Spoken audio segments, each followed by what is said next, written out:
for anyone watching back later, we'll be starting in about 21 minutes. So if you're watching back after the fact, go ahead and jump to 21 minutes on the timeline on the bottom of the video, and we'll see you then.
All right, so we are live.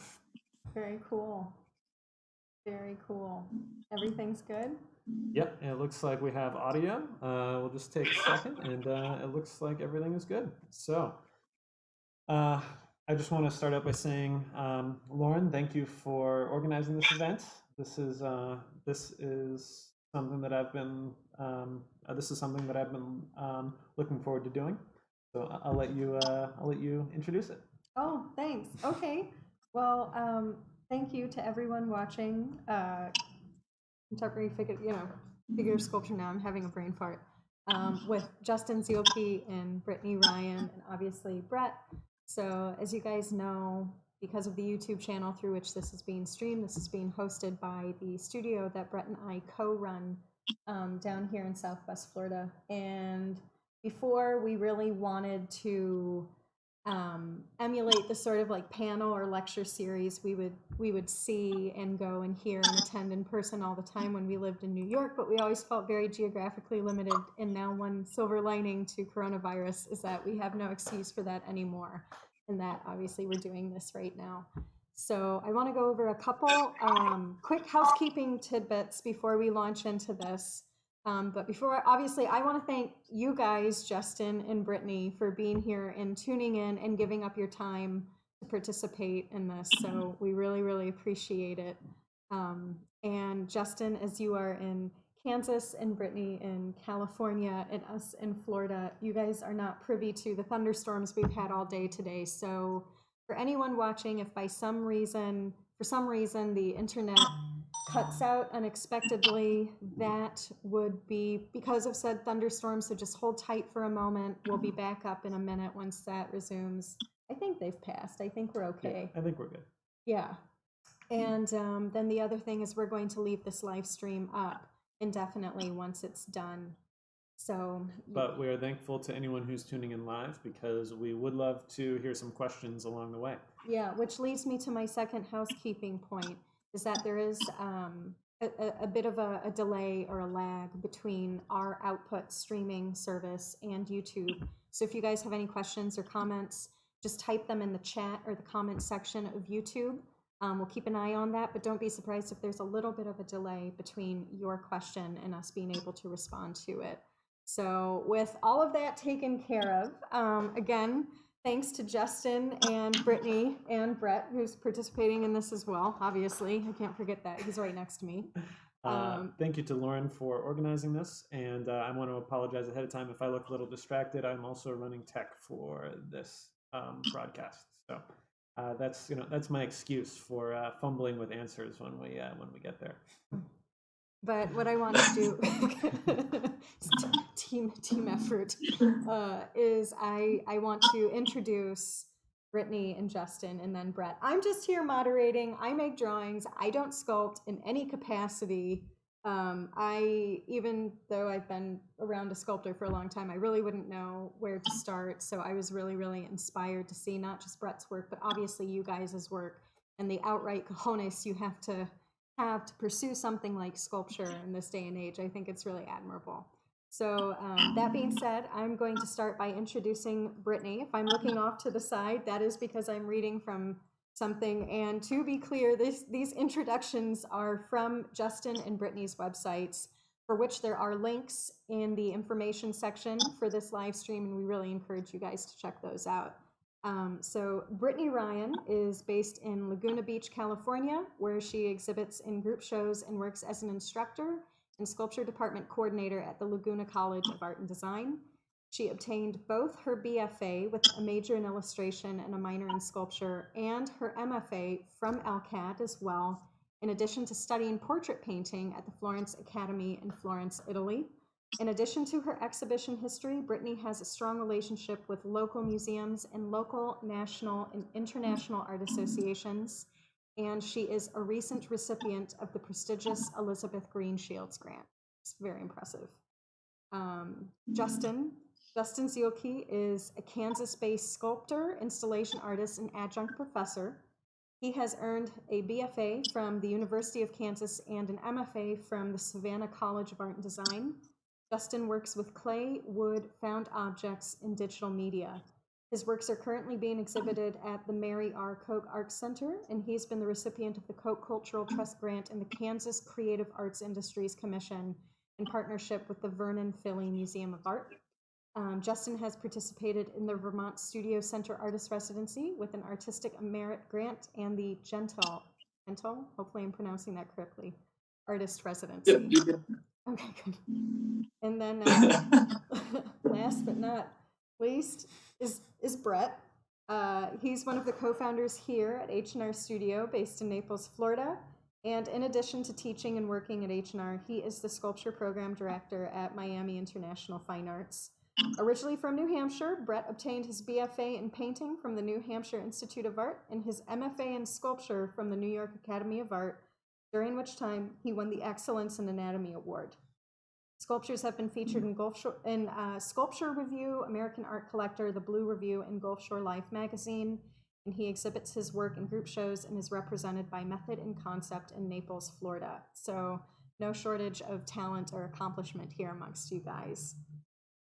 And so even though I did begin with a bit of a brief bio, it wasn't quite so straightforward how you guys got into sculpture. So I want to start by asking you guys, and we'll start with Brittany first and just kind of move around in the direction that I can see everyone via Zoom. where did you, well, we know where you studied, but how did you first get introduced to making sculpture?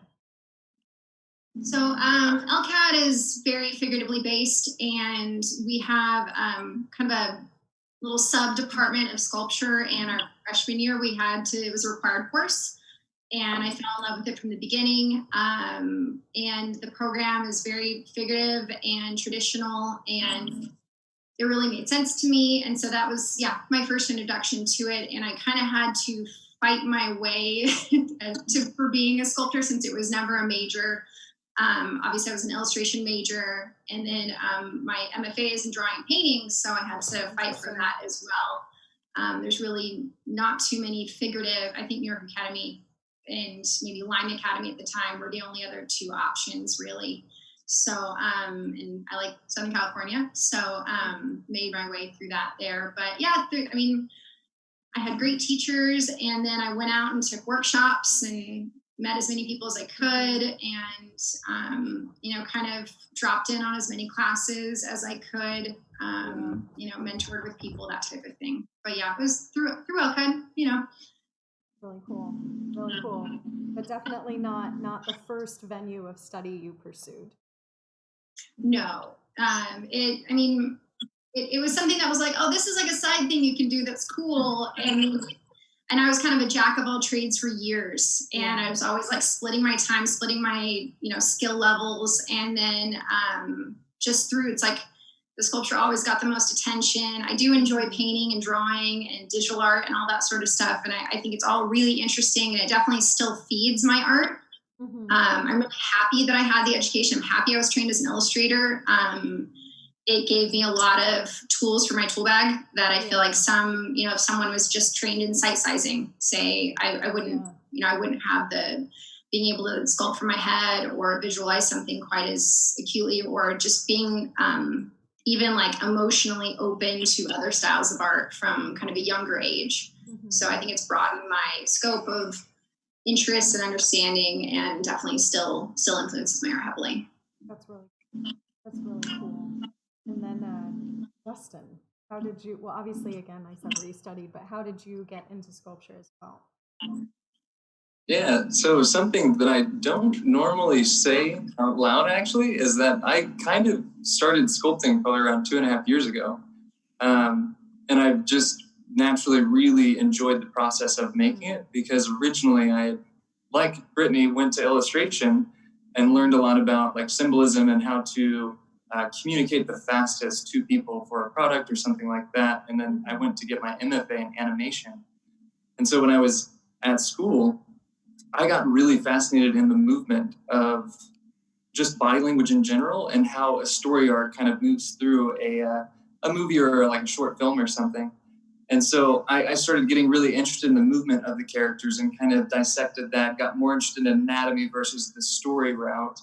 And then eventually I started to, after I graduated, I came back and they didn't have all of my digital programs because I was getting introduced to digital sculpting at the time.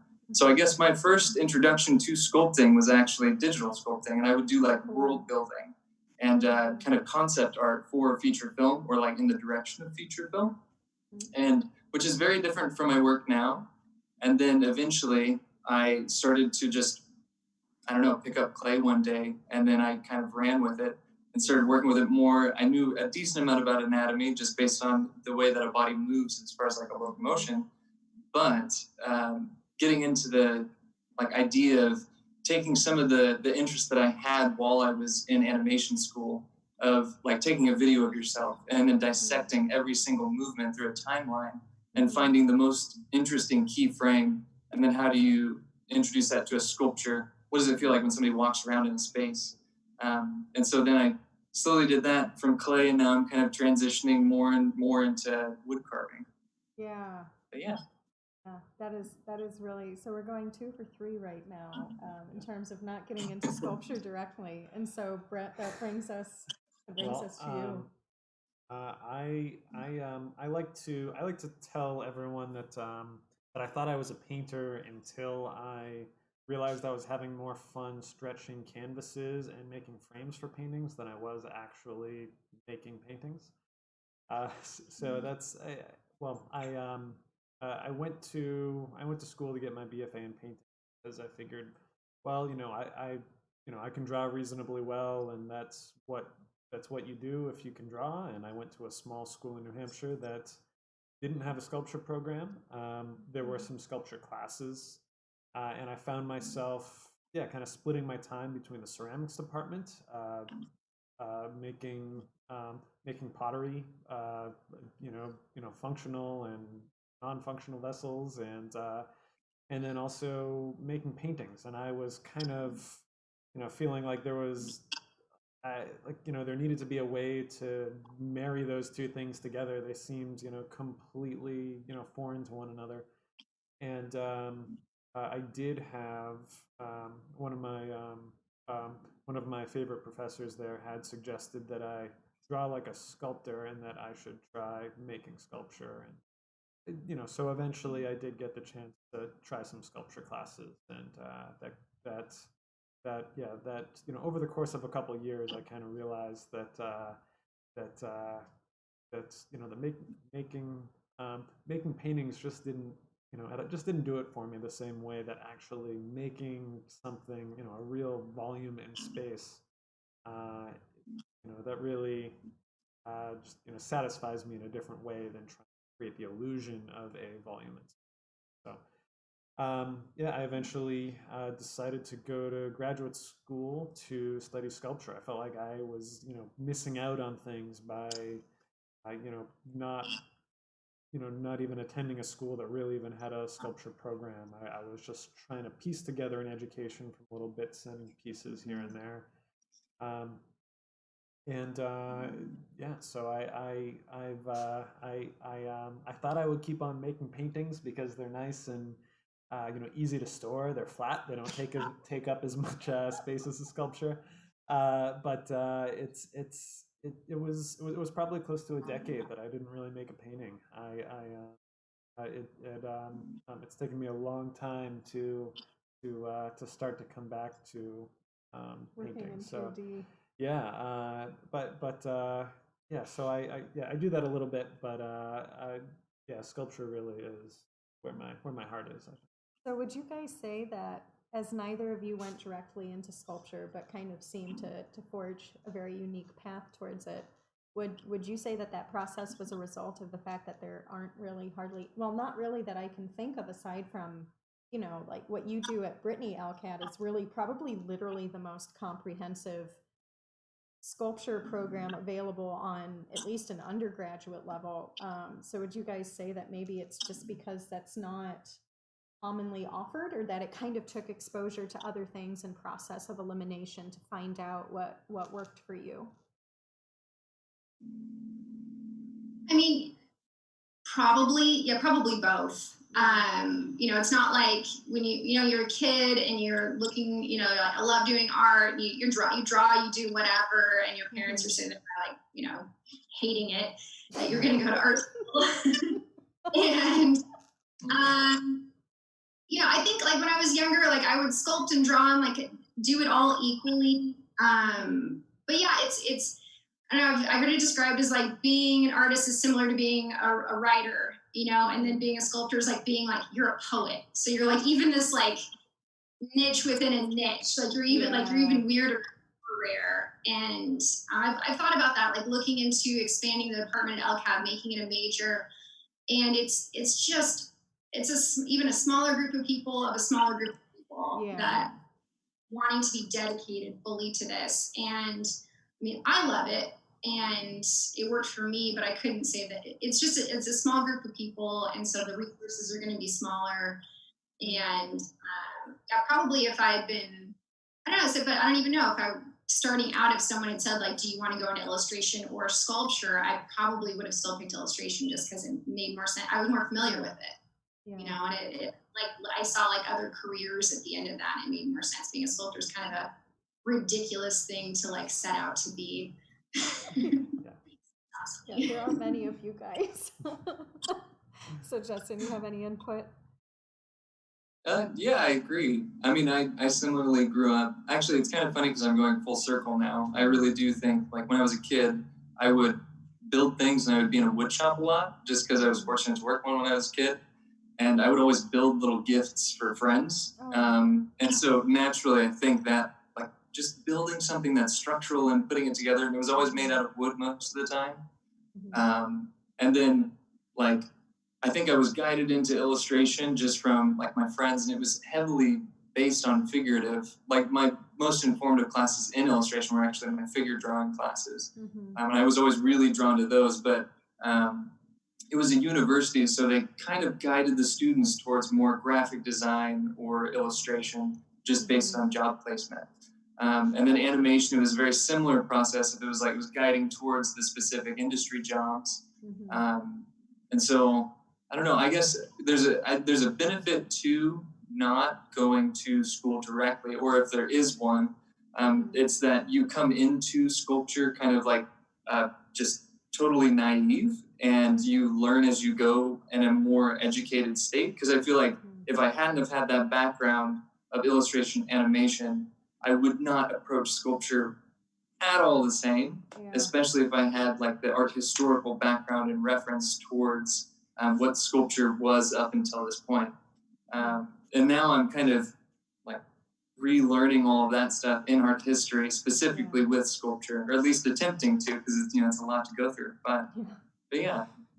I had a similar experience where I feel like I'm learning it backwards, where I'm totally this to be interested in all of that stuff. Like before it just didn't hold the same interest. And now that I'm older and I've been doing this for 10, 15 years, I'm just like, yes, like why don't I know this, and it's so much more valuable now, Well, I really identify with what you were saying about LCAD, Brittany, in that you were toying with the idea of trying to push that to become a bigger program, but that was kind of the issue that existed at my undergrad school. Was the president of the school actually, his background was in sculpture, and so there were a handful of people that I knew that were always trying to push to develop a sculpture program, and his response was, well, there's other schools in the area that already have all the facilities, and sculpture is something that is, it's so important to have the facilities, the space, the resources to be able to make stuff, and making stuff. It could involve a wood shop. It could involve a metal shop. It could involve a foundry, and all these different things can be more or less important for different people. And you have this small group of people who need this gigantic set of resources, and it can be really hard to actually get a good education in sculpture and actually learn all those practical skills. And I really learned a lot of my practical skills after school, just working for other people, because the schools I went to just didn't have those sort of resources. I learned a lot of I learned a lot about things like human anatomy, and modeling in clay. But I feel like you do have to kind of spend some time in the real world exploring the sort of materials and methods that work for your practice. Yeah, and that definitely is something that would continue long after being in school. We have a comment from our friend Daryl Smith saying, such an amazing group of panelists. Thanks, Daryl. You guys stay tuned to the end of this live stream, because Daryl's going to be on next week for a live stream, and it does actually pivot into this, because it's body as language. So as you guys manifest the body in 3D, he's going to be talking about ancient Greek origins and etymology and all sorts of cool stuff. So good to know he's watching. And with that being said, now that we've covered a little bit of how you guys got into sculpture, I am going to try to do something techie and share some images of you guys' work with the screen share. So if this goes to shit, please, we'll be right back up with Brett fixing it. So I'm going to show these images so that we can kind of segue into the next question I want to prompt you guys, which you've kind of touched on a little bit yourself. So I'm going to start with Brittany's images, and I believe the one I'm showing right now is Midwestern Mermaid, and that is, oh my God, I mean, you guys' work just really makes me salivate. Hold on one moment, I know the screen went black. I want to go to Miss Independent. That's another piece by Brittany, which I think is just so incredibly empowering. You guys can really notice the incredible use of chroma in her work. So I'm going to go to a couple of Justin's pieces next. So again, the screen's going to go black for just a moment while I transition. Looks like nothing has crashed or blown up. This is a piece by Justin called Nostalgia.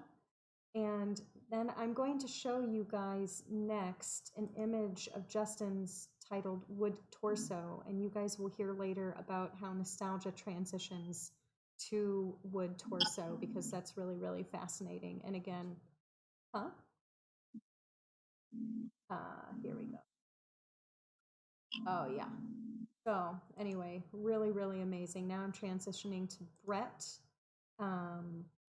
Tribalism, a piece Brett has done incorporating steel and some other elements, and then another piece of Brett's called American Philosophy, which is wall mounted and also shows sorts of different materials used. So that being said, now that I think you guys have a bit of an idea of how their work literally looks and how incredibly impressive it is, and I'm going to go back to window capture for Zoom. Now we're all back invisible.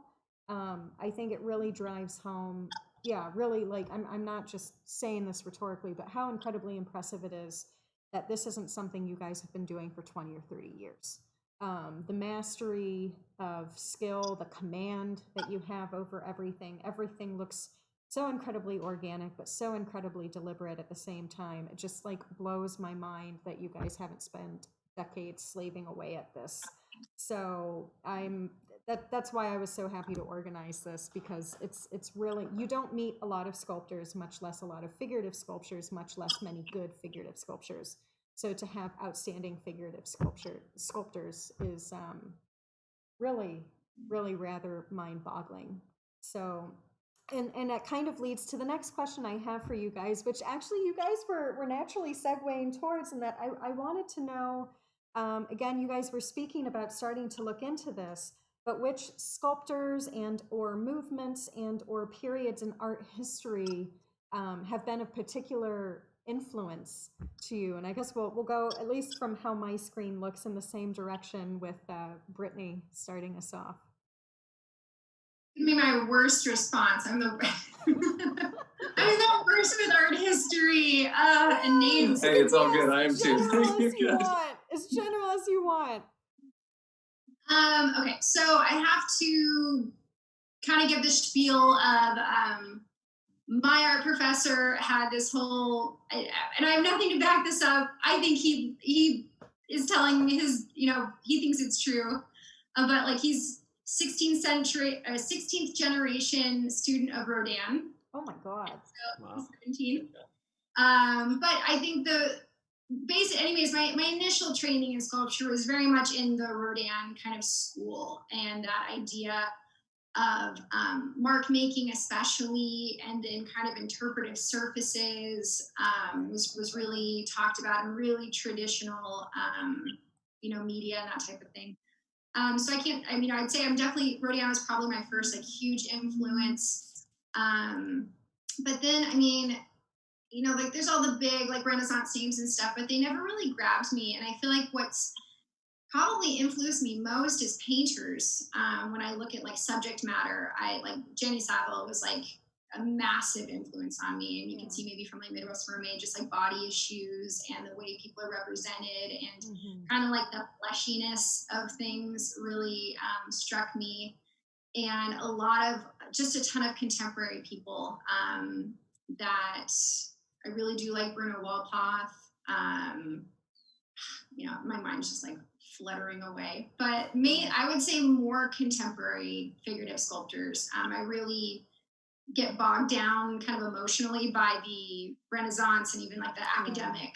Really, I lose connection with it personally. So I I really like people that have been alive in the last, 150 years. The subject matter seems more relevant, and the palette is more interesting, and people that are existing, issues that are more relevant to what's going on right now. So that's, should have wrote down a list of names.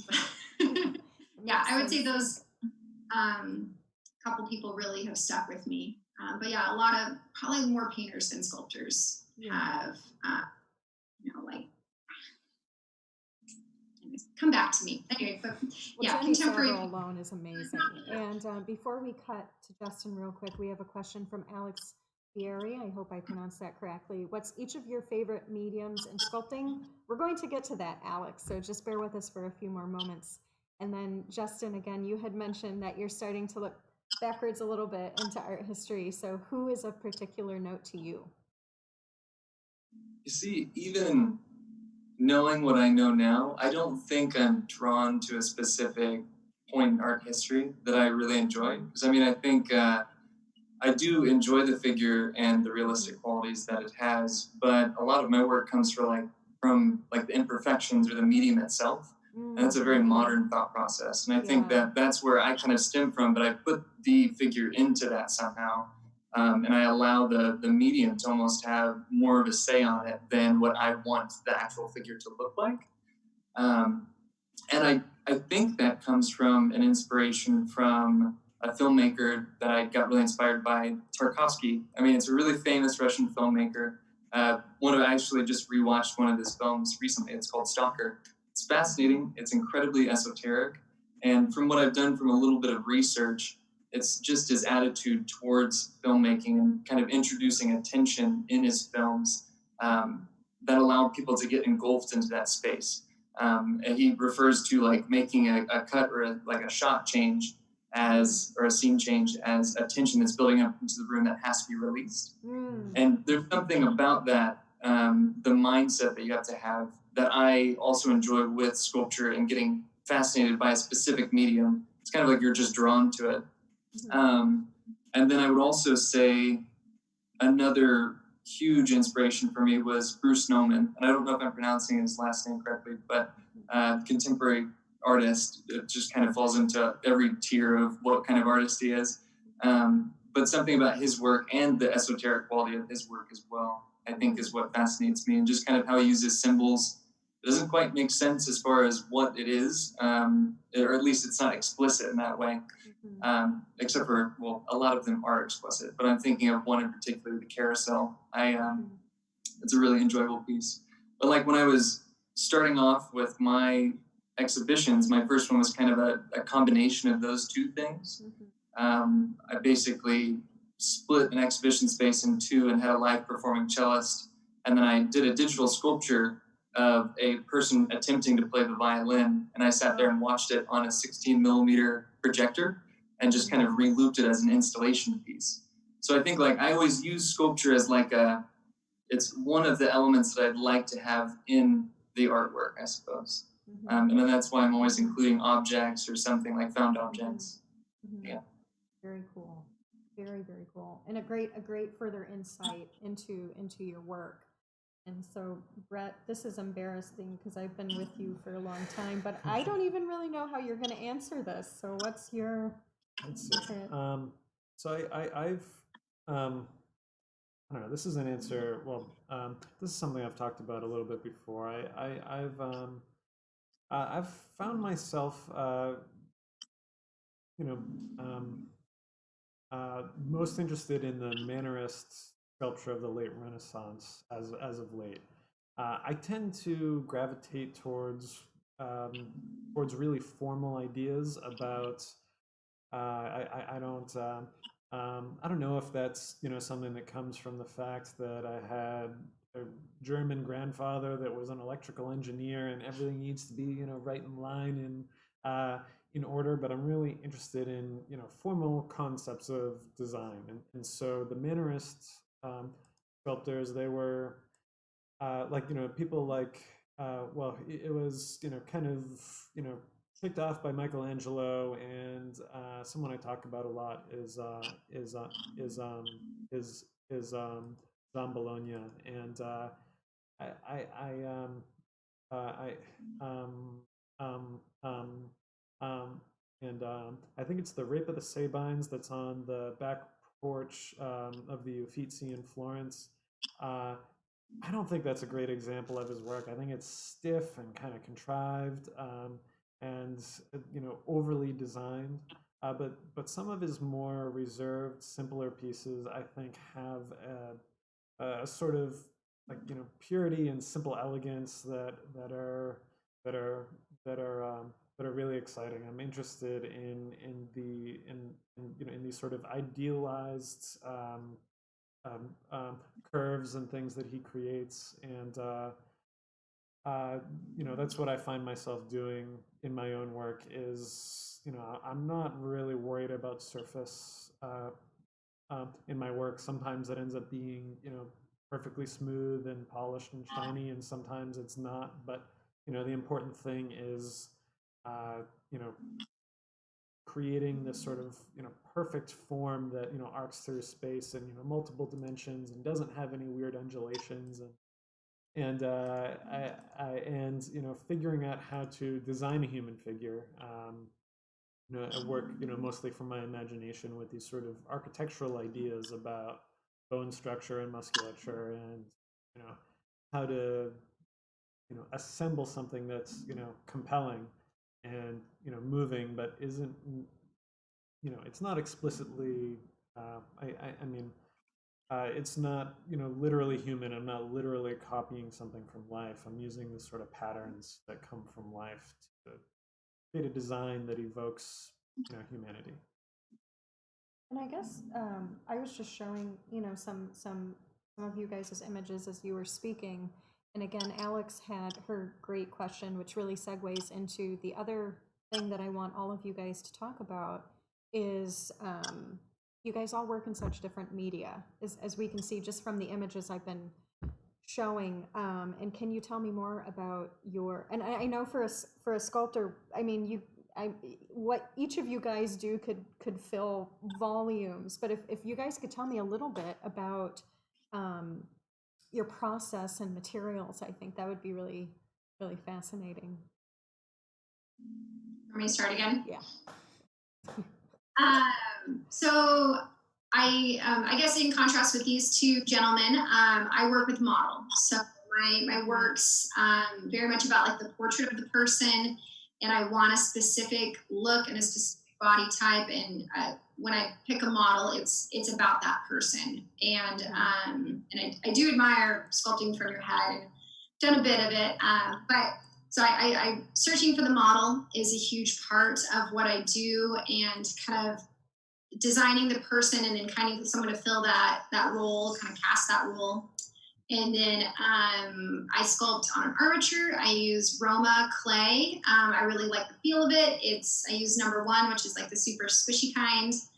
And it's got a nice kind of pull to it. It's the most similar to water-based clay, but in a plasticine. So it's an oil-based clay.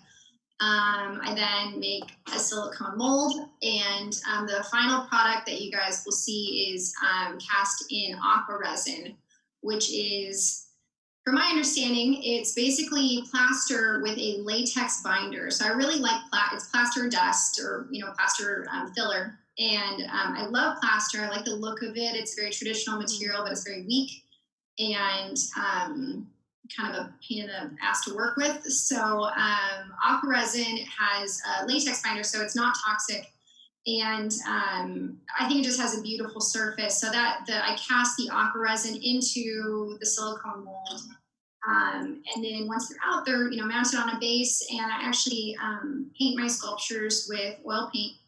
And that's one thing I've missed. When I do sculpture, I miss playing with color and using that as a communicator. And like when I'm painting my sculpture, I feel like you get like the amazing textures that you can get with oil paint, and the luminosity, and the really strong chroma. It feels the same way, and it feels like you're just glazing over a painting that you love, like a grisaille. I don't know if you guys have ever done like a grisaille painting and then glazed it. Painters out there that are listening, that's what I feel like when I'm painting my sculptures. So I'm working with neutral. I'm neutralizing stuff, I'm highlighting things, and obviously like there's a big ombre thing happening. I'm sure there's a better word for that, but I really like the use of color, and I just miss oil paint. So yeah, and then I think that's it. Yeah. Yeah, that's really cool though that you use the resin and then also that you incorporate chroma. That's not something that we see that often. So, Yeah, it's something I've been wishing I could do more of that, and I've been tentative to do much of it, but you do it really well. So it's a good challenge to think about how to incorporate it, and I certainly like what you're doing. yeah, and just sorry. No, you're good. The question is a little. I'm going to phrase it a little differently for you because you're going between.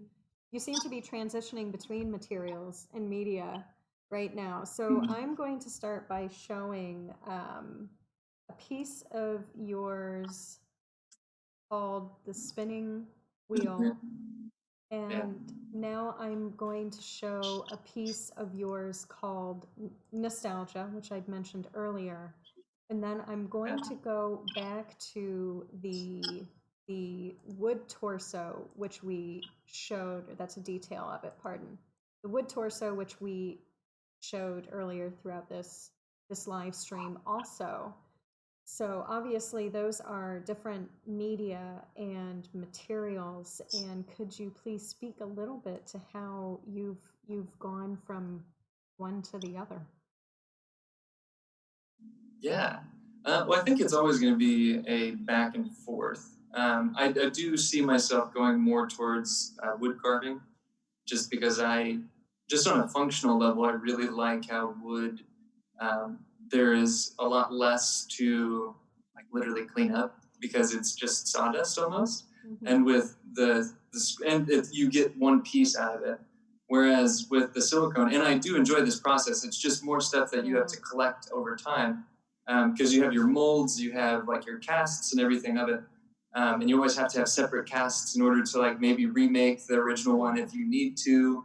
And so when I was starting off with the clay, I really enjoyed the process of building up the anatomy from the inside out. I feel like that's the biggest difference. Because like one thing I will say, Brittany, I love that you work from a model, because like the ability of like such a range in characters that you can bring out is remarkable. And just the different body language that each individual is having and the way you choose to show them it's amazing. And so in contrast to that, rather than working with a model, I work with kind of ideal proportions or proportions of my own body, and then I'll build it up from there. So that way, when I was working with clay, I knew how to build the figure from the inside out. Mm-hmm. And I really enjoyed the process of clay because it's a malleability of it. It was just easy to work around. You could make a mark in it really quick and decide if you like it or not, or you can get the movement based on what type of marks you're making, which reminded me of like traditional animation. Because when you're making an animation, you're making all of your marks to show how the movement's going to go throughout time, but it's really loose at the beginning. And so a lot of my clay work, I really do try to show the movement inside the form, as if you're getting little accents of movement that follow the figure. And then in contrast to that with wood, it's working from outside to in, which for me, it's still over my head. I'm still learning the process. I'm still like constantly trying to figure out how to do it. But the thing that I enjoy about working with wood more so, and I think why I'm getting more interested in it, is because I don't really decide on what the final figure is going to look like. I know the proportions and I know what can fit inside of this block. But as soon as you start carving into it, the grain shifts your idea of where you want the figure to be based on how the grain will look on the surface. And so you just naturally tend to kind of be guided by the tree, I suppose, or the different like wood grain. And I thoroughly enjoy that process. And it's exciting to see where certain like knots, where the grain just naturally falls onto the surface. I mean, it's similar to like, I don't know if this will make sense, but when we were making film, it's when you add music to a previous video, and the music just happens to line up perfectly with whatever the video is. I feel like that's what it is with grain and the figure. Yeah, and I think I answered it. We also have Brittany and Justin, if you guys want to answer this really quickly. We have a question from Justin Kendall. How important, actually, you know what, guys? I forgot to announce at the beginning, because I'm an idiot, that this panel is running from 7 to 8, and then 8 to 8:30 is, I put it all over social media, but I forgot to make the announcement here. Vote of confidence in me. That 8 to 8:30 is the half hour we're designating for Q&As after this. So Justin, we'll get to your question really quick, because that's my bad that I didn't announce that. But if anyone else has any other questions throughout the duration of this panel, at 8 o'clock or approximately that time, then we're going to open up the virtual floor for any questions you have for these guys. And then also, if you want to direct a question to one specific sculptor or another, you can annotate that also by using the chat function in YouTube. So Brittany, we'll have you start with, how important is narrative to your work? Is there a hierarchy between the idea of narrative and just the act of representing form observed in nature? That's loaded. It's an intense question. What is this coming from a really talented sculptor? Yeah. That's a good one. I was going to say, Justin is a talented guy that I know that I believe is in Brooklyn. I believe he was working for Studio Ice last I knew. He seems like a nice guy. Chatted with him a little bit. So hello, Justin. Thanks for your question, Justin. Yeah, thank you. Wait, so are we answering Justin's question or the narrative? Well, we'll answer Justin's question. We'll have both you, Brittany, and Justin Zielke will answer then Justin Kendall's question, and then we'll pivot to Brett answering Justin's question and Brett talking about his media. So fire away, Brittany.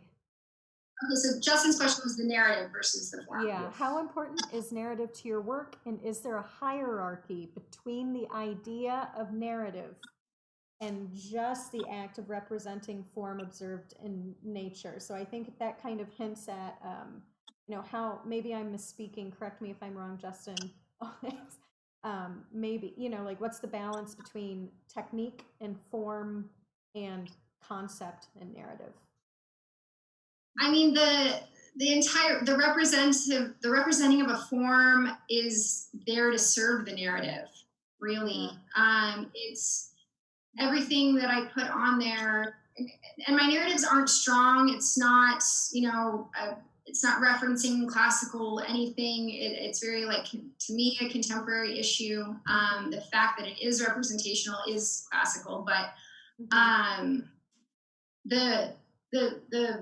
the person is there to serve, is to show the viewer what I'm talking about, right? So, I would say that the narrative, and probably 20-year-old me would hate this, but the narrative is the thing, and what the mood and the energy coming from my figure, and what the viewer is going to see them going through is the important part, but that is served through the way I sculpt it and through the way I represent a person. So it's huge. I need to be able to do it correctly. And I think there's a million different ways you could say what I'm saying in an abstract way or semi-abstract or more abstracted, but I have a preference. I have a leaning towards this. I like the realness of it, and it's my personal preference, and it speaks in a certain language that I understand. And I think the narrative is higher than just the sculpting of the form. humans are humans, and they're great tools to communicate our emotions, right? So, and it's just it's yeah, like I said, like a language that I speak clearly, in my own head. It's how I see things. How when I look at a person that, or when I imagine a person going through a situation, they have a specific look, and the way I sculpt them has its nuances. That all is there to serve that purpose. Mm-hmm. Really beautiful. Justin, what do you think? Well, for me, I would like to split it in two. I think with my work that has a found object in it, it's narrative driven. And I think that comes from my background of film. I can't quite differentiate between my own personal story that I'm doing and like my own narration versus what type of found object I find interest in. And so naturally, I view those pieces more as an installation piece and how a viewer can walk through this space, and how they're going to be seeing this narrative, whatever the objects may be. But that being said, when it's just the wood, I would say that it's more about the form, but not in the traditional figurative sense. I think it's more about working with the material and then kind of discovering this figure as I go. And like, there's a lot of hidden meaning mixed into even the wood sculptures. Like, for instance, the rotten wood that I typically work with. I mean, I like to tie the idea of a moving figure into rotting wood to create that narrative or that contrast. But when I'm working, it's more form driven. I'm not trying to think of the narrative the entire time. And then right now I'm actually kind of transitioning to where it will hopefully just be about the form. I don't know how long that'll last, but I'm just getting really interested in building kind of like a set series of just more of like gestures, like a gesture drawings, but in sculpture form made out of wood, and a little bit smaller scale, just to kind of, because I'm working on a really large sculpture right now. So I'm like, okay, I've done this one. Now I need to shrink them back down a little bit so they're a little bit more manageable as far as time. But yeah, so I would say that I'm kind of split into both categories. It depends on which one. Very cool. Now, Brett, we'll segue to you. How would you answer Justin's question? I would say, I mean, I guess it depends how you describe narrative. I think I have, I think there's a narrative that plays out in my own life that impacts, what, feeling and emotion I want to describe in the work, but I don't think the work itself conveys any specific narrative at all. I think it's just, my own emotional reaction to, everyday life and, the stuff that I'm dealing with, trying to figure out how to be, a better human being, and, challenges of life that we all, work through every day. And I hope that people fit their own narratives around those things. So it's, I really don't worry about the narrative, whatsoever. It becomes sort of a formal execution of trying to, just, capture that emotion that is what, gave me the idea for that particular composition. But I mean, I think everyone does end up, putting their own narrative on it, or at least, I hope they do, and I think that's a good thing. Is that, open-ended. And then, Brett, that does kind of lead back to the medium in which you work, because it is different, and for different reasons than Justin with wood and working around the grain, and Brittany with using a live model and then casting in resin and then using chroma on top of it. So can you talk a little bit about? So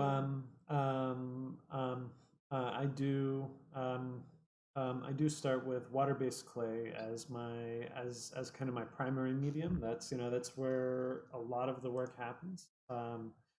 But as either of the other two sculptors here on the panel will tell you, that mold making takes up a ton of time, and clay only ends up being about 25% of the work that I put into a sculpture. So only about 25% of the time I spend working in clay, and the rest is molds and casting.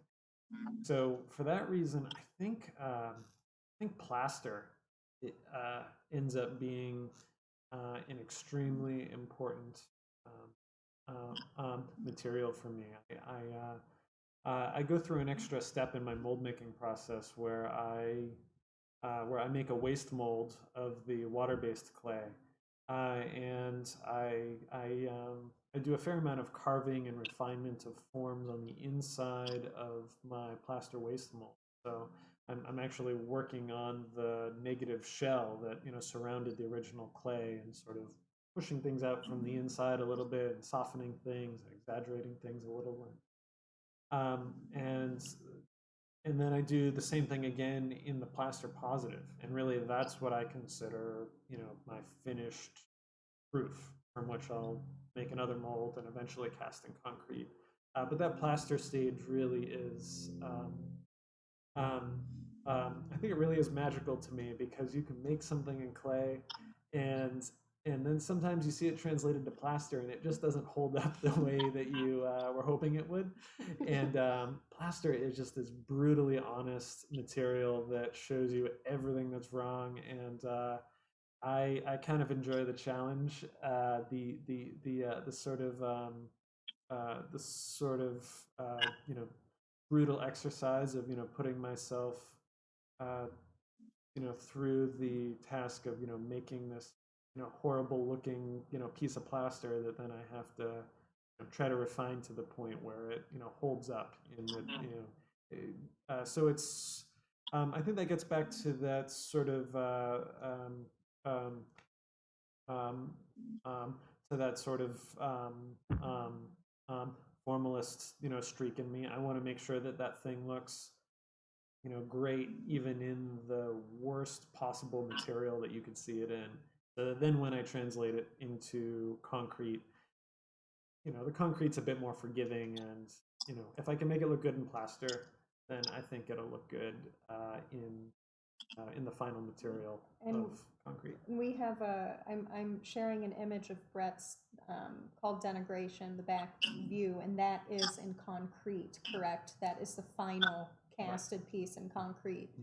So surprisingly smooth for concrete, but also kind of that ubiquitous concrete color. So again, it's really, really cool, because we have, between the three of you guys, such varied media and such diversity within your own practices and inspirations. So that leads me to just, this is just kind of my own curiosity, but what are you guys working on now, or what do you plan on embarking upon in the near future? So Brittany, you're in Southern California, and I don't know if you're, like if logistics come into play, like can you get into your studio space now because of quarantines and lockdowns, or? Yeah, it's really put a wrench in my gears. Actually, it's really getting together with models is hard. Yeah, that makes sense. Into a studio space. I don't have a personal studio I have a personal studio. It's not big enough to work with a model, like backing up 20 feet. Southern California, real estate's at a premium. So that's been a struggle. And I have been working on basically kind of my version of a maquette. So I kind of do little caricature studies. They're like almost like little Pixar characters is kind of the best way to describe them. I think they're great. And I got one little one back here. This little chick. Yeah. I should have thought to have an image for the screen share of that. So yeah, that is too awesome. I showed you guys this last time, but her face is funny. But so this type of thing, and this is actually my first painted aqua resin. She was a demo for a class, so this is like my first little venture into everything. That is so cool. She's cute. I love her. So my only sculpture of my own in my house is that little thing. It's awesome. But I am working on my next series, and for lack of a better term, and nobody hold me to doing this. I probably wouldn't normally announce it, but they're a little group of chubby strippers. Is my next. So much. Got me way too excited. Oh my god! Sorry. Keep going. I'm sorry. Well, those are my ugly children. And so now I'm moving on to Chobi's Choker. Oh, God, that's so awesome. Oh, my God. Out, I've only gotten like 2 done, and I usually do like 10 of those, and then like as so far like 3 of them have made it into like life people. So we'll see where that goes, but they're just out of my head. They're just designs, they're fun little shapes, their bodies are all distorted and awesome, and what I like with that is it gives me the freedom to just design, and I'm just it's just like I'm thinking of a person and like the specific type of girl or guy that I really want to embody, and kind of like it's not even a trope, but like it's like a person you knew that had an impact on you, and you want, and when you see a sculpture of that, you're like, oh, I know that person, and there's such a thing, whatever that thing was. And so that's kind of what I'm looking for. I also really want to incorporate men into my work. My work's so female dominated, and men have stories too. So I want to make sure I go into that. So I've got one kind of in my little swimmer series that I'm working on. I definitely have I even have a model picked out for that. But it's just a matter of getting him in a room with me and no one getting. So that's what I'm doing next. Oh, again, don't let my like exclamation hold you to undue pressure, but I just think that is. I love the reaction. That's what I want. I want the like. It's funny. It's a little shocking. Who thought? Why? Could controversial, but it's not mainstream. No, it hits all the right notes. It actually hits a lot of balances between a lot of things. So I'm definitely put those on Instagram whenever you get to them. I'll be double tapping like crazy. That is really, really cool. And again, Justin, we were talking a little bit about, I'm asking you what you're working on now, but you're going through such a transitional time in your studio also. So that is really, really exciting. So tell us a bit more about what you have going on. Well, for the past like year and maybe like a couple months or so, I've been doing a lot of wood carvings with rotten wood, or I've done found object with either wood and clay. I mean, either way. And so I've been working on that, and I've built up quite a few of those. And I'm planning on finishing those up by doing it like at least 3 more. But then I'm actually going to be transitioning into doing laminated wood. And I'm like, my approach is, I want to do laminated wood just because it's a little bit easier to work with, and with the wood that I get, it's usually cracked already, which has been the appeal to this last series. I really enjoy that because it adds another element to what I was seeing in the figure at the time. But now I'm getting more interested in showing the figure and keeping that abstract quality by the grain of the wood, depending upon what type of wood it is, and those abnormalities, but kind of using the grain as an abstract quality on the surface. So you lose the individual as a person, and it's more about this gestural fluidity and how figures can kind of balance off of one another. And I'm not quite sure what it'll be, but I've been going back to like my days of animation. Like I was saying earlier, we would basically study a movement for hours at a time. We'd take a video reference and we'd try to understand the timing to the T. And so I've been doing that again with just me, and doing kind of, it's a little bit peculiar, I guess, but I've been somewhat dancing or doing something in my studio and recording myself. Yeah, I know, it's super, I won't show the video. I might show some still shots, but it's really great because you start to see all of the little inconsistencies of your body movement, and you're uncoordinated, like how uncoordinated you are, and what parts of the body you're actually being able to move fluidly. And that's kind of how I speak too. I'm always using my hands, and I'm always like using really, really fluid gestures. So I think when I'm doing those like video recordings, it's quite nice because at the end, I don't have any expectation for what the actual end product would be. It's just more of taking a screenshot and then studying how I got into that movement, and then being able to exaggerate that into a 3-dimensional form. Oh, that's so cool. That is so cool. Oh my God, if I tried that, I'd look like one of Brittany's wannabe chubby strippers. Like it wouldn't, the results would not be awesome. But again, I'm just so staggered. It's just so incredible to me how, like we only have 3 of you guys here, but there's such diversity in terms of your approach, your inspirations, your content. It's amazing that such huge universes are contained within one Zoom screen. So not to give you any pressure, Brett, in how to segue into that, but what are you, and I should know the answer to this. I'm very embarrassed that I have to ask. I'm not just asking Brett for the sake of it. Like, I really am not entirely sure, but what is your plan? What are your plans for future work? I've been bouncing back and forth between a few different things in the last 6 months. So right as all of this right as all this pandemic stuff started to get really crazy, I was starting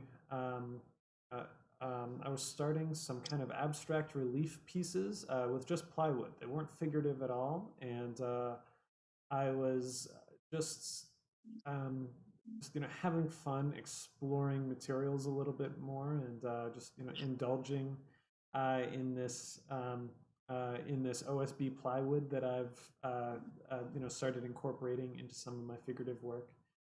So I've started a new series working on those, and I've only had time to complete one of them. I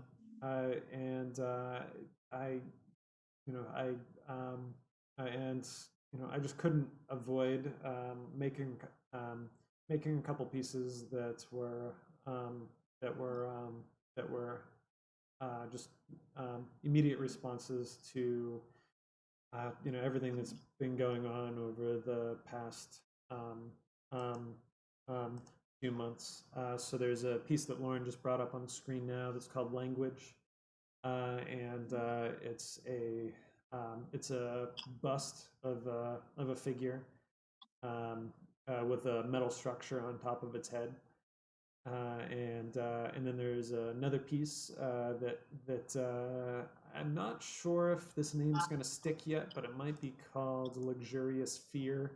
And those are figurative pieces that are they're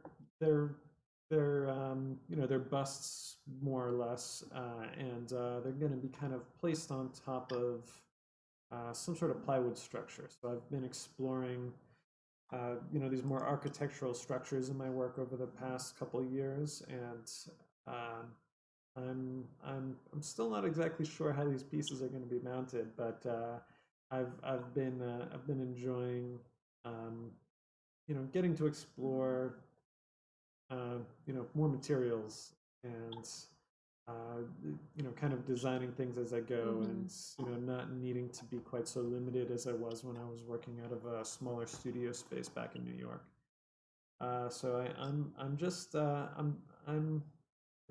having fun, just kind of letting myself loose a little bit, and working on multiple things at the same time by having this plywood relief series, and then also continuing to work on the figurative stuff. So I'm not sure where either of them is going, but that's yeah, I think that's a good thing to keep on exploring. Yeah.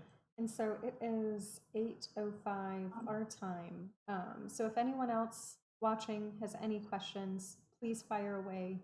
Keep in mind there is a bit of a delay in the submission of your questions, and when I see them to ask. We're doing a little top off for the moment. Well, I mean, it's I have to celebrate that we finished the first hour, so I've got to pour myself a little bit. Well, that's nice. That's nice. But actually, I'm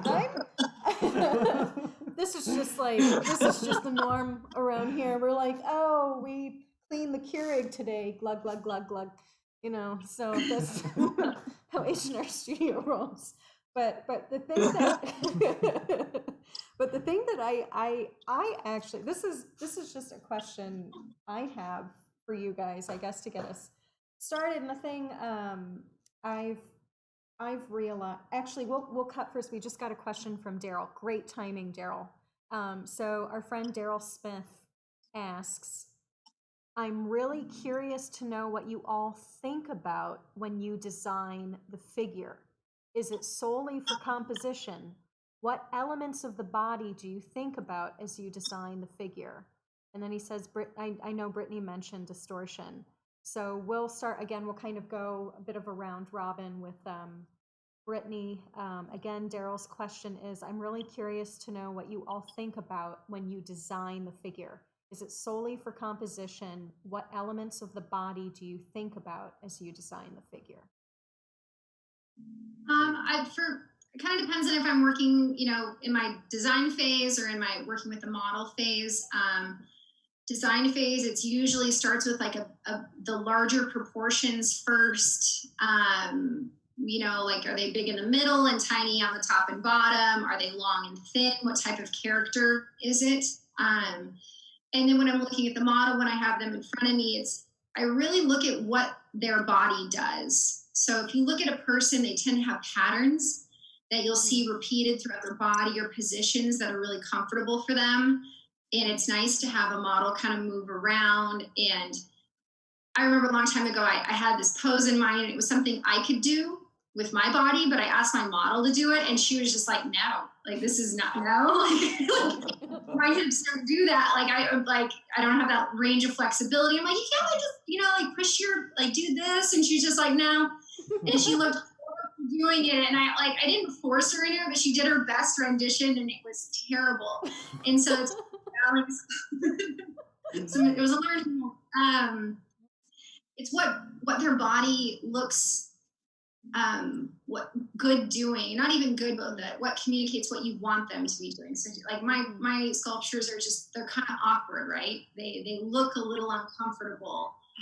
So I kind of, there's body language, and then there's big repeated forms. You also want it interesting from all angles, right? So you don't want if it's in the round piece, you don't want everything all in front.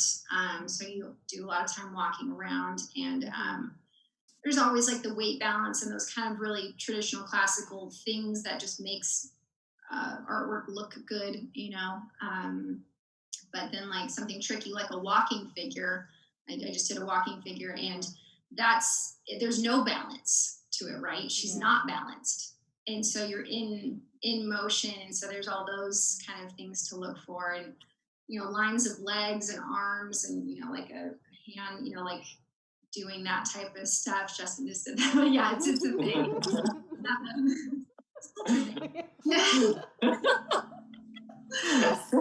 That's the motif for this live stream demonstration. That's the most coordinated, the only coordinated thing I can for the record. So Justin, how would you answer Daryl's question? What were you finished, Brittany? Or were you going to say something right then? Okay. Cool.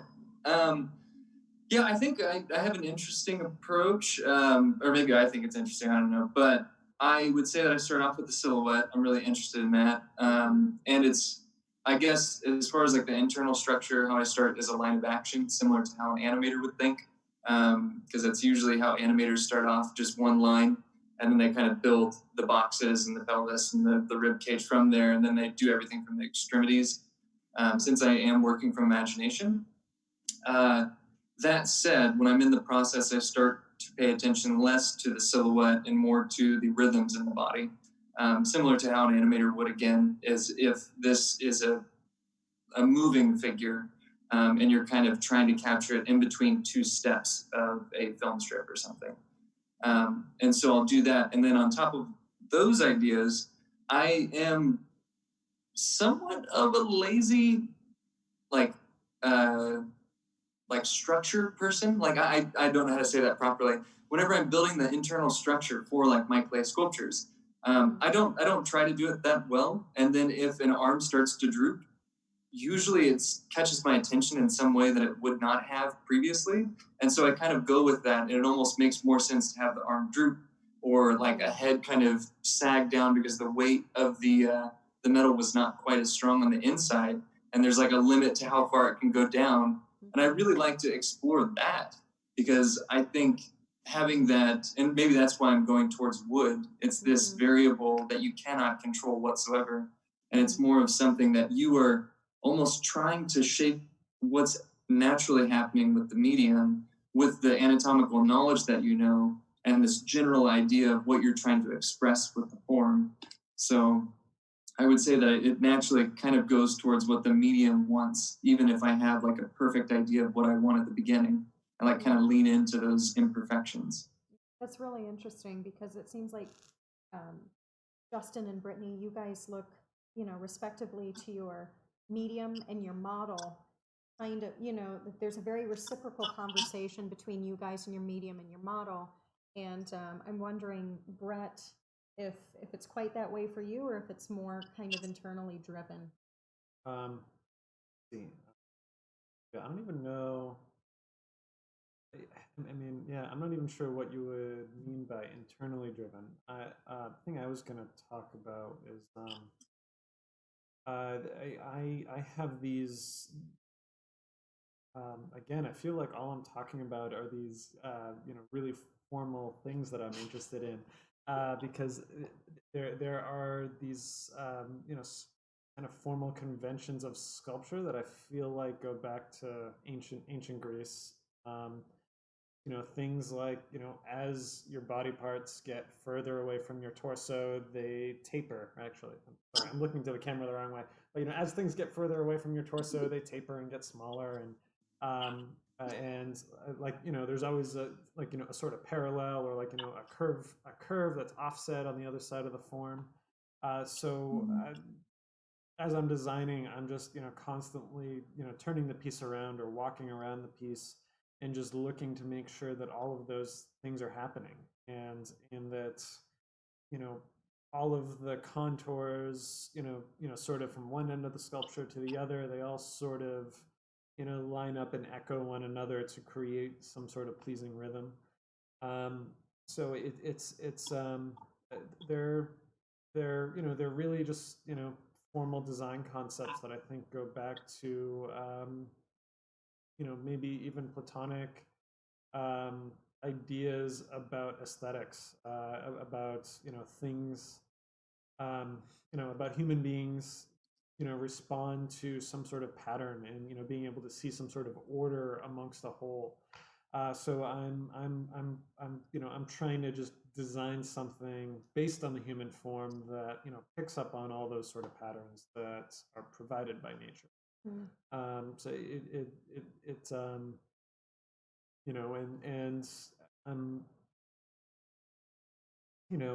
when you look back at art history, so many artists of the past relied on things like drapery to to kind of fill in the gaps, to create those unifying curves and things. And I don't do that. So I feel like drapery has too much baggage. So sometimes it just the challenge of designing the pose to work in a certain way, just it might work from two angles that I really like, and there's a lot of disappointing angles that I don't like the composition, and maybe that's when sometimes things become a wall hung piece that goes on the wall, because I don't believe in this modernist idea that sculpture has to be in the round. I think that it's okay to design things that work from 1, 2, 3 views, but that's just kind of where I've landed. And I think and again, Daryl, I don't want to speak for you, but Daryl and I both work in silver point, which is very fastidious and exacting, and that's a medium with which you have a very, very full conversation, as Justin and Brittany, you guys do within your own sculpture practice. So that's a whole other conversation for a whole other day. We have a couple other really, really great questions, and I'm not going to lie, I'm going to get you guys kick-started on one, and then because I've been drinking this, I'm going to go use the restroom really quick and then come back to be a good moderator. But we have a question from Irving Diaz asking, and again, Brittany, we'll start off with you first. And this is really, really interesting. What are your thoughts on using new media such as VR on the sculpting process, or working directly on wax? Okay. I think it's super cool. My husband's a big computer guy, and so he's been really, he's just like, you need to sculpt in VR. It sounds ridiculous to me. I think it's a fantastic technology. I think it will soon become part of the traditional world. I've yet to see it applied in a way that I can see myself using it. I've done some ZBrush work, and I think it's fantastic. And I've seen some printers where you can print, like do a ZBrush sculpture, Maya or whatever, and print in wax, and then cast that in, say, bronze or metal or whatever. And I think that's super cool. And I mean, I think gaming and movies and that entire industry is, us as fine artists are such a small part now of our consumption of visual media. Movies and games are so much more of our contemporary culture. We're this little sideline now, and that's fine with me. But I think it'll find its way in. And sculpting directly in wax, I mean, I don't know if it's relevant, but I've done it, and I've cast directly in wax. I think if that's answering the question. I think it's super cool and a fun way to sculpt, but I'm not sure if that was quite the question, but I don't know. Justin, what do you think? Yeah. Well, I'm all for it. I mean, I think that I am probably one to place more value on if it expresses the emotion that you want. It doesn't matter what type of medium that you use in order to get there. And so I do think there's an ideal sense of like using traditional mediums, but I do think, like Brittany had said, that it's eventually going to become more of a traditional medium, because it is in VR. I would do it currently if I had it, I think it would be really fun to do it. But the one time that I've been introduced to it, the brushes and the way that it was working was not quite, it was more of like an airbrush technique versus like ZBrush building up clay. And so, because I am really familiar with ZBrush and I use it a lot, more so now, in order to create the silhouettes for the wood sculptures, and then I'll project an image onto the wood block in order to get the silhouette of it, and then I'll work from the wood from then on out. But like when you're working with a big block of wood, where do you start with this thing? Yeah.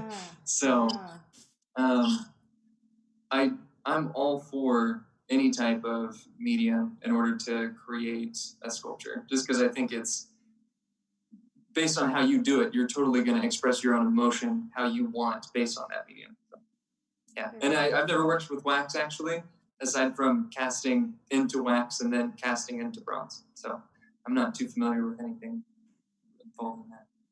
Yeah, I think I definitely agree that it's as long as you're using the medium because it conveys something and it works in a way that other things don't, and it's not just a novelty, you're not doing it just because it's new, I think it's an awesome thing to use. So yeah, I really want to start exploring VR. I think that could be the future of teaching sculpture, since everything is going digital and remote now. I would love to figure out how to you know view the same model with another person on the other side of the world and be able to zoom in, zoom out, and turn something around in space and show them what happens on one side when you change something on the other. And a friend of mine, a really fantastic sculptor named Daniel Williams. Yeah, Dan is amazing. He and I went to school together, and we worked together for years afterwards. He moved to France and got married a couple of years ago, and he's been doing some really fantastic stuff in VR. He's been exploring it, and I've been amazed at what he's been able to do. So I definitely want to jump on the bandwagon and start exploring that at some point. And then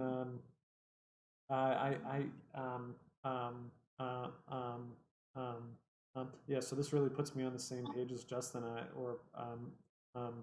and Brittany. I haven't really used wax all that much.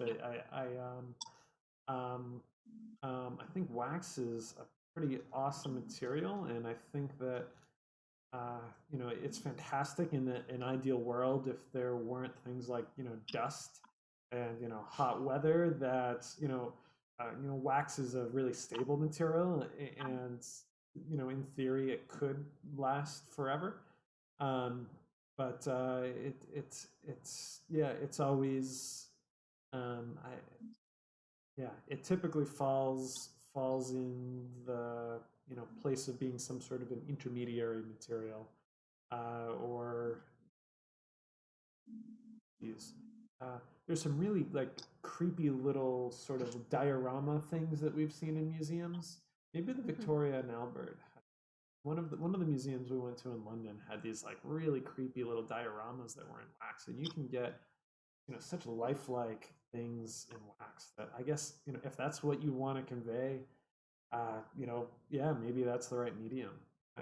But like it's all about just using the medium to its strengths, I think, and not just doing it for because it's novel, I think.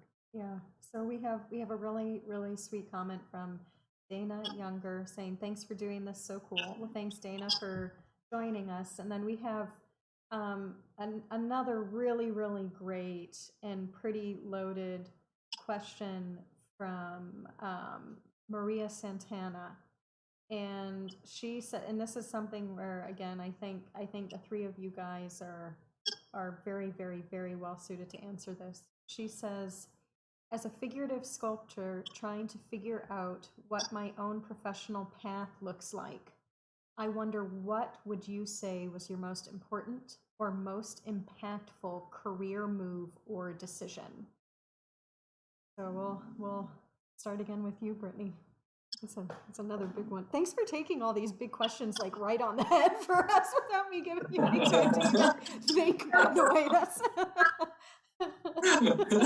Yeah, I feel bad.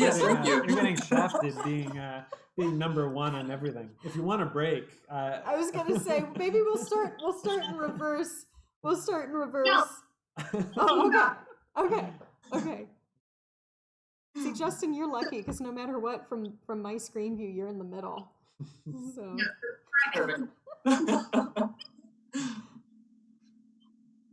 Brett, I'm nominating you to go. Okay, that's fine. All right, so let's see. So I'm going to repeat the question here. What would I say is the most impactful move or decision I made for my career?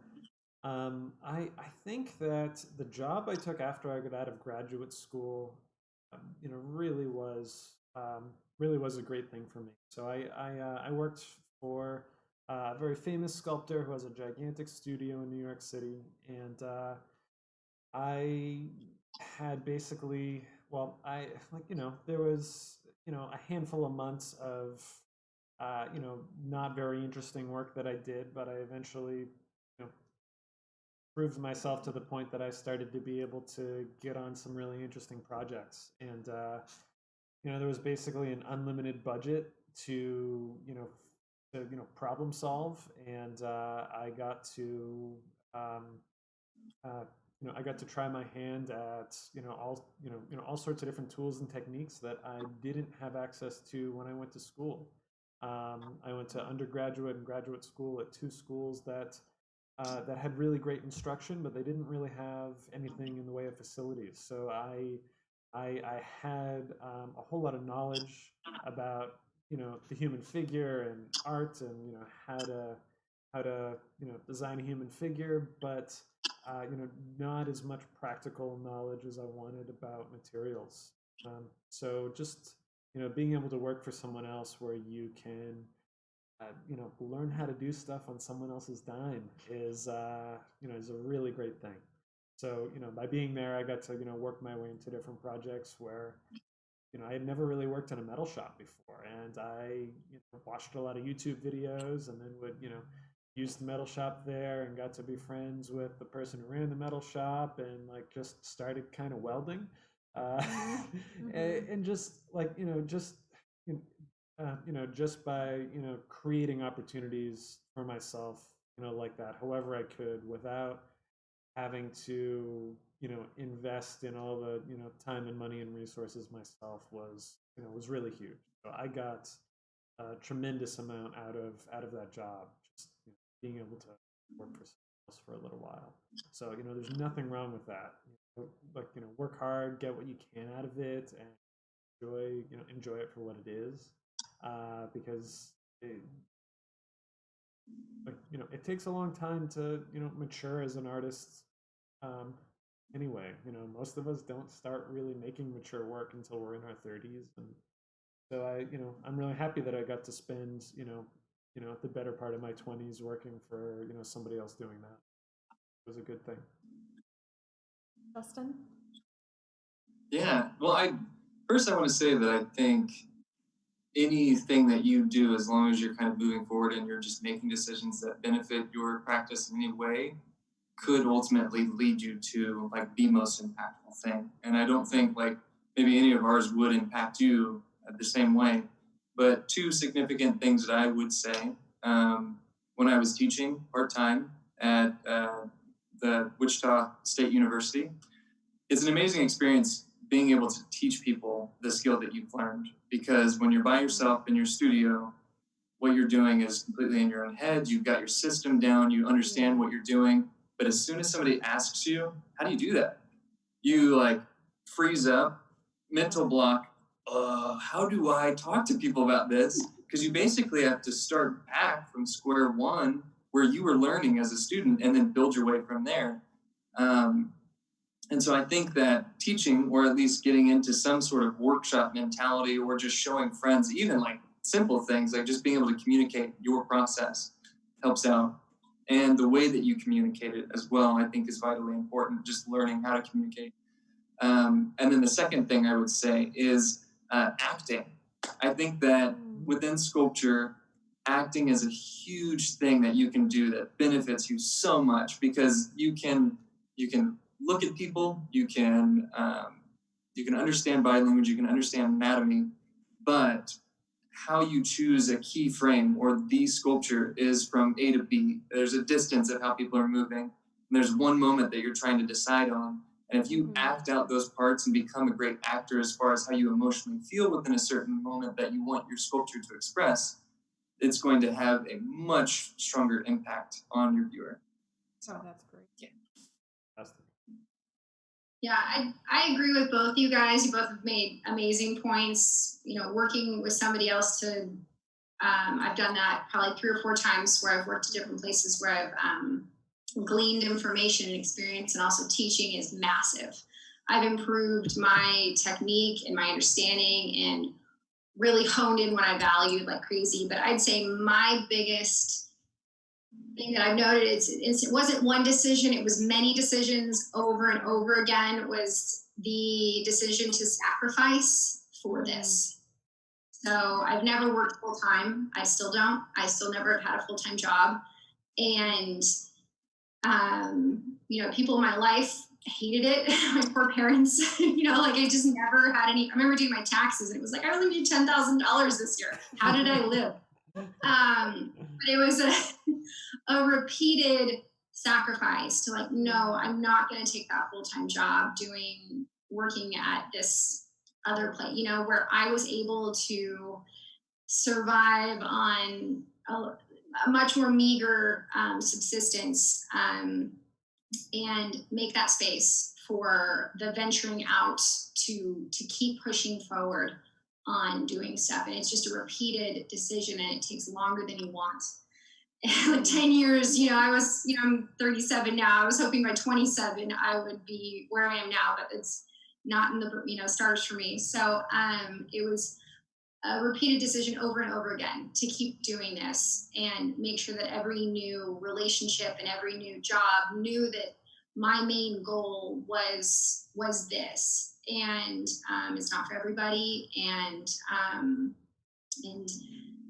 teaching is really fantastic. Getting the job at ALCAD I got it 6 years ago now, really set me up for being able to expand and to continue to do this. And they're super supportive. So, but I was 30 when I got, into that position. So up until then, it was, always a struggle. But yeah, it's just that repeated decision to make this the priority. Yeah, I even though I don't sculpt, I definitely agree, especially Brittany, in terms of what you said about sacrifice, because artists are usually small businesses, and going through COVID and everything, we've been pleasantly surprised that it wasn't a shock to our system to roll our budget back to like just right after we graduated. So I think on a practical level, knowing which expenses are really worthwhile and which ones, being able to distinguish between what you want and what you need is really, really huge. And that does kind of lead me, even if we slightly go over the time limit, I do want to express to you guys and have you talk about one more thing. And if anyone else is staying a little later with this and wants to toss out a question, by all means, we're around. But the thing that's floored me, that I would have never known if not for the fact that obviously, I'm with him, is, the amount of logistics and resources and additional energy that goes into sculpture by virtue of the fact that you guys literally have to construct an awful lot more than. And I mean, I don't want to put myself down as a 2D person, and God knows I love processes. And again, speaking to myself and Daryl working in Silver Point, there's a tremendous amount of prep work within that drawing media. But again, at least speaking of the sheer logistics and cost of sculpture is very, very daunting. And I know, for example, if I would have been in school and had I been exposed to sculpture, I don't know if I would have made the same decision that you guys so admirably did, just because I think I would have been far more intimidated just because of those practical workarounds.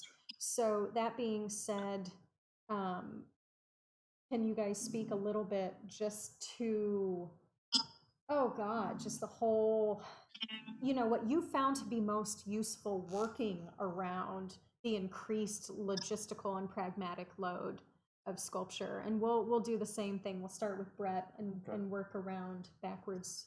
So yeah, I mean, it was certainly a challenge figuring out how to continue making sculpture. Like I said, I thought I might go back to making paintings for a little bit when I first got out of graduate school, because they take up about this much space, and sculpture takes up a lot more. And I just, it just wasn't gratifying. So I was kind of an unhappy, miserable person for a while until I, finally, started making enough money that I could, have a tiny little studio space. And then it was a continued challenge trying to figure out how to make, maybe 100 square feet work, for making, large, concrete sculptures. So it's just one of those things where, if there's a will, there's a way. You have to be absolutely committed to it, and you'll figure out how to do it. And I've spent my life, building a collection of tools in order to, make the things that I need to make. And I'm at the point where I finally have a real workshop now, and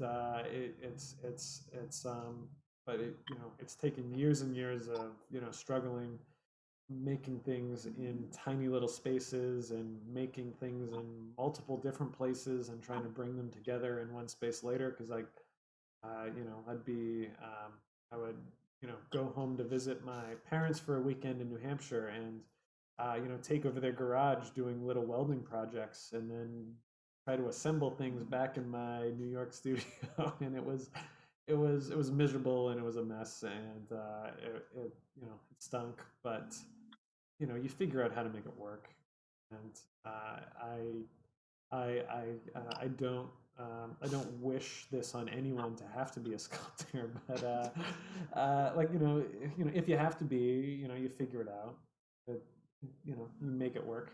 You do a lot of dumpster diving. Yeah, I do. I do pull things out of the dumpster in our building quite often. It's like, I mean, yeah, you got to take advantage of what you have, you know. Yeah. So Justin, what would you say in response? Any workarounds around the sheer greater logistical magnitude of making sculpture?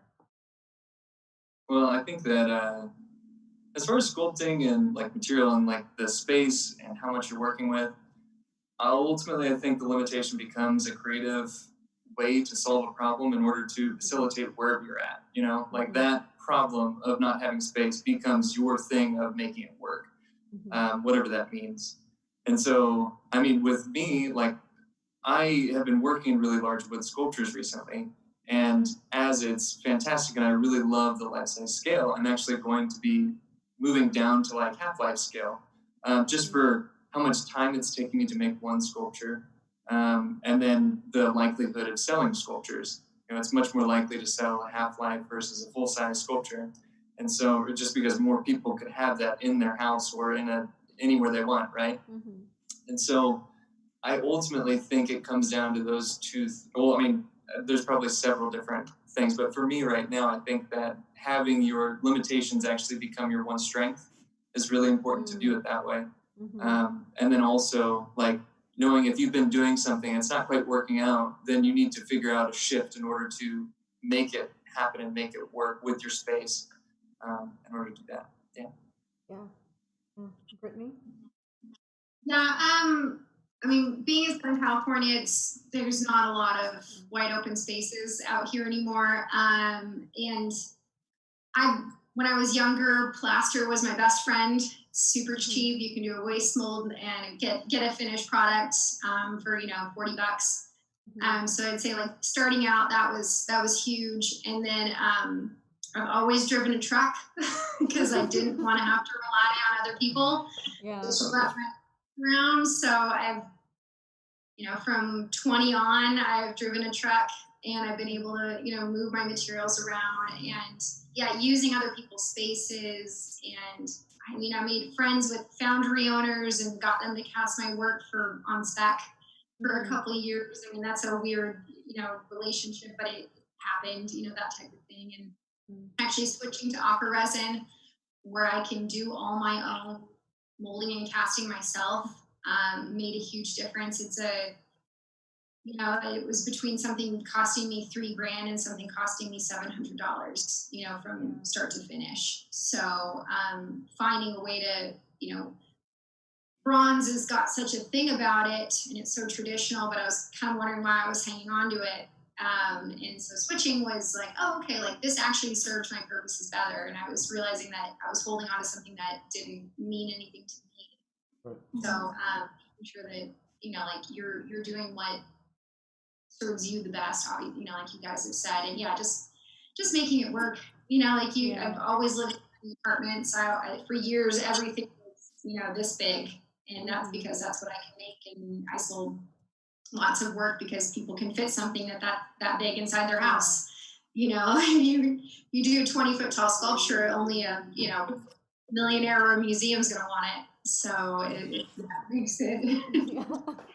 Yeah, and we just had Dana Younger chip in and say, Sergeant Jagger said, sculptors have chosen the most exacting, the most arduous, and the least appreciative of all the arts. Ha! We just love it though.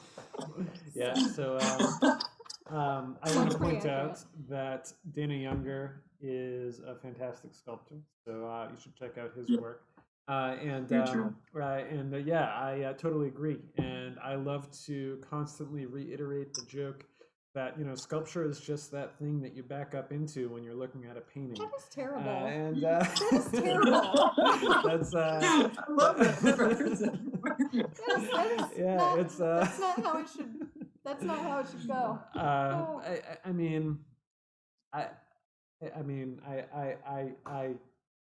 I say that jokingly, of course, because sculpture to me is so much more satisfying than painting. I'm sorry, painter, but the general public, I think that's typically how they see us. Or it's just that thing that you back into. Well, and hopefully, at H&R Studio, it's not just the thing you back into. Oh my God, Jesus. But no, I really commend you guys, because I feel like, even though, again, Silver Point requires so much prep work, and we even have panels in the middle of being prepped and drying right behind us, at the end of the day, it's still a very clean medium that you can kind of set up anywhere, and there's no residue, and once you're done, it's done. It's much more straightforward, and I'm always amazed at, especially, the mold making and casting component. And again, like Justin, I'm not a sculptor, but I can see why, just having sawdust would be more appealing, because it's again, you guys have to be sort of, like jack of all trades. You guys have to know a bit of carpentry. You guys have to kind of know a lot of different skill sets just to get an armature built. And then once you've got the clay on top of it, you've got to cast the damn thing. And then, I mean, my God, it's really an incredible feat, especially in a current world where instant gratification seems to be, the norm. The fact that you guys have this precise, method, which requires such patience and such development, like the way sculptures evolve from the moment, again, you start, with that armature to the finished product. It takes a lot of time. It takes a lot of resources. I know from him, it takes a lot of trips to Home Depot. And I think that kind of speaks to why it's so much more necessary in this current world, that there's such a satisfaction to a medium which rewards you so fully by the time it's done blossoming into its final inception, whereas everything now is just like click click click click click click click. It's Yeah. amazing to me. I think there's something to be said. I mean, looking at contemporary artwork and trying to judge it and trying to decide, I feel like I can appreciate any type of artwork that has craftsmanship. And when you can see, like, if it's a physical thing, like digital artwork has it too, I guess. But when you see that there's a human hand that's been on something for 200 hours, it has an attraction to everybody, right? Like, you just look at it and you see, like, oh, like there was someone's hands on this. Someone was dedicated to this object for so long, and I think that's what I think, like, say, figurative sculpture or something like that why it still holds value is, as humans, we look at that type of, like, oh, they spent so much time with this, and you feel those hours in the piece, and it still resonates past that, like, instant gratification. Same with a painting. I think anything, whatever, like, even if it's abstract, like, you can feel that. Yeah. I was going to say. Oh, sorry, go ahead, Justin. Yeah, go ahead, Justin. I was thinking that, just to add on to that, the feeling that you get of that traditional, the hand quality, and also to, like, add on to backing up into the sculpture, I think that but like, as soon as you back up into the sculpture, you would turn around and you'd look at it, and your body language would shift as you're looking at this thing, like, based on this sculpture, and you're walking around the space too. There's something amazing about being in the sculpture studio and being able to physically walk around this thing that you're creating, see it from all of the angles, and realize what kind of presence that's going to have, like, an effect on somebody else that's going to see it later on. So I think it's just a fascinating experience to do that. And when you add the hand quality and being able to see all the mark making that somebody spent in a 360 degree all the way around this object, it's amazing.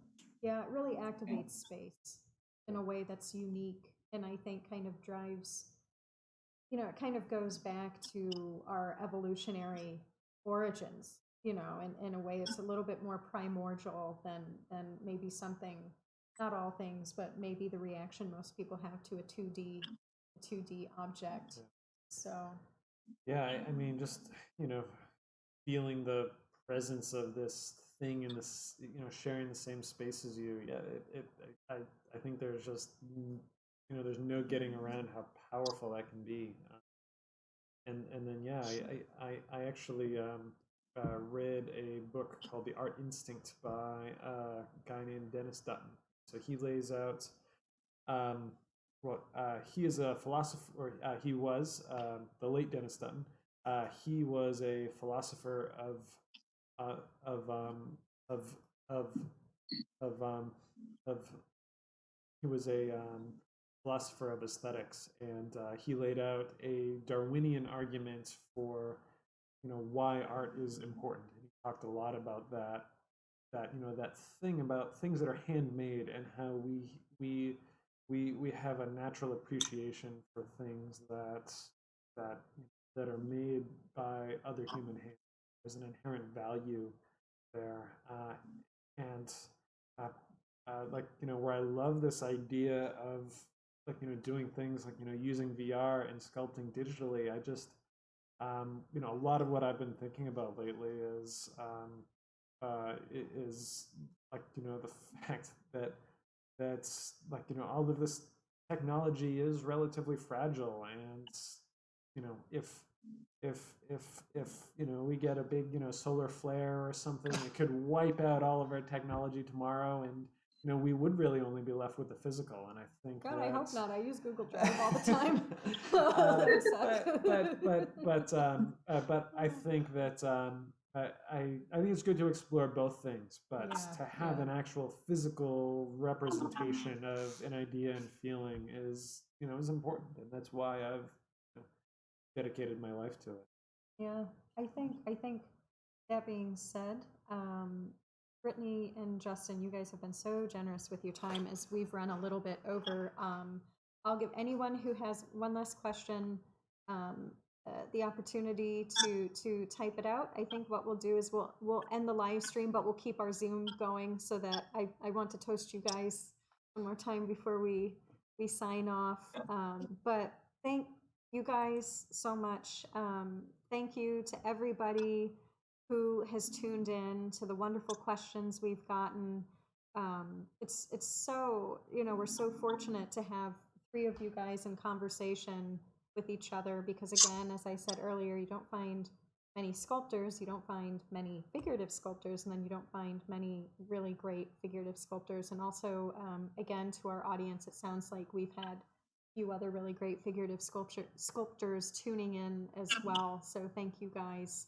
And I think if that's it, that's a wrap. Next week we have Daryl, whom I've mentioned a few times, coming on to talk about the body as language, pertinent to a lot of people for a lot of multifaceted reasons. And for anyone who's curious about Justin and Brittany and Brett's work, the links to their website should be in the description of this video, if I did my job right. So I definitely encourage you guys all to check out their work on their websites and see a much more full portfolio than the limited amount of images I was able to share with you guys. That was just enough for me to keep track of, toggling between everything. So thank you guys again. We're gonna end the live stream. Thank you, everybody. And thank you. Yeah, thanks.